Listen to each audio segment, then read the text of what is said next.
Just for morning show people purposes, if we get your name and spell for us, please. Sure. My name is Lieutenant Matt Cowles, Cowles. Okay. Sounds like at this point everything went about as good as it could. It did.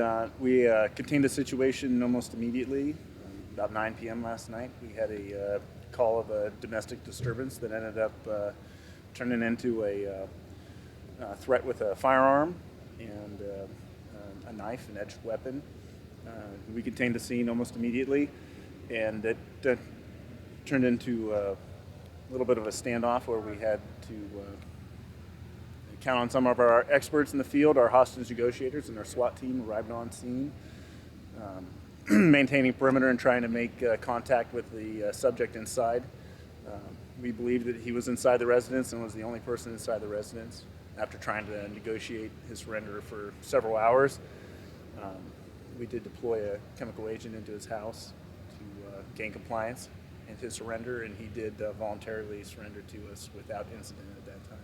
It seemed like there was a level of concern based on the amount of personnel and the vehicles. You guys were not taking this lightly. Yeah, we were very concerned about not only the victim, the suspect, our officers involved, but especially the community, people surrounding him. We did have very good information that a firearm was involved, and any time that that's a possibility, we want to take all the precautions we could. Did you recover a weapon? Yeah. We did recover a firearm. What about the knife? I'm not sure if we found a knife. And where do we go from here and possible charges for the suspect? The suspect's under arrest. He's being treated by medical staff, and then on his way to face charges for, or at least he's under arrest for first-degree assault, domestic violence, and I believe first-degree burglary, domestic violence as well. Hart sounds familiar to me. Does he have have you checked his history? He does have a Washington State criminal history.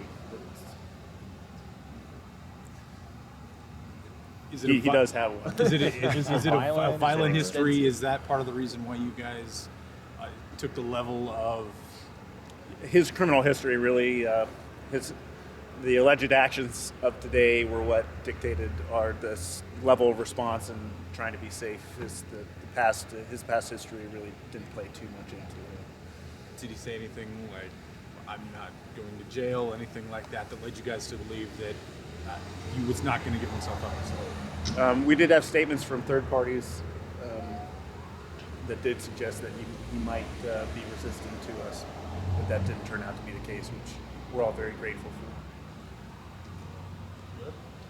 Beautiful. Works for me. Thank you very much. Appreciate it. You're welcome. Sir.